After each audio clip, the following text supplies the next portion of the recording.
Ang Ellaville Tours Pills Incorporated mga kadani ay nagsimula noong taong 1990s na ang biyahe nila ay daet patungong Cubao. Ang unang pangalan ng Ellaville ay Falcon Lines at Villamonte Liner noong araw. Taong 2000 mga kadani ay pinalitan ng pangalan nito bilang Ellaville hango sa pangalan ng tatlong magkakapatid na sina Efren, owner ng Twin Hearts, Lourdes, owner ng Megabus Lines at Bicol Magayon, Adolfo, owner ng AMB Travel and Tours at Villamonte Tours at Bill naman ay shortcut ng apelyido nilang Villamonte. Ang ruta ng Ellaville Tours na lumawak na dati na daet na Cubao, ang bumabiyahe ngayon sa Visayas. Ang AMB Travel and Tours naman ay nagsimula noong taong 2016.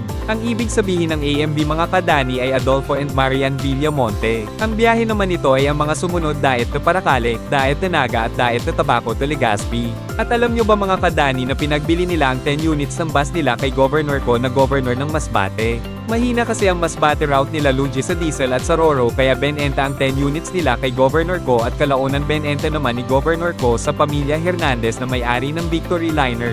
Kaya ang 10 units na nabili ay naging under ng Bicol Isarog at pinangalan muna nila itong ARMJ Ellaville Tours Pills Incorporated na Cubao to Masbate ang ruta vice versa. Kaya mapapansin nyo mga kadani ay may mga bus na ang tatak ay ARMJ Ellaville Tours Pills Incorporated. Narito mga kadani ang mga aktibong terminal ng AMB Ellaville Tours Pills Incorporated. Sa Metro Manila ay sa Araneta City Busport sa Cubao, Parañaque Integrated Terminal Exchange o PITX, Robinson's Place Antipolo Transport Terminal. Sa probinsya naman mga kadani ay sa Naga City, Sorsogon City, Matnog, Allen, Tacloban City, Ormoc at Catbalogan.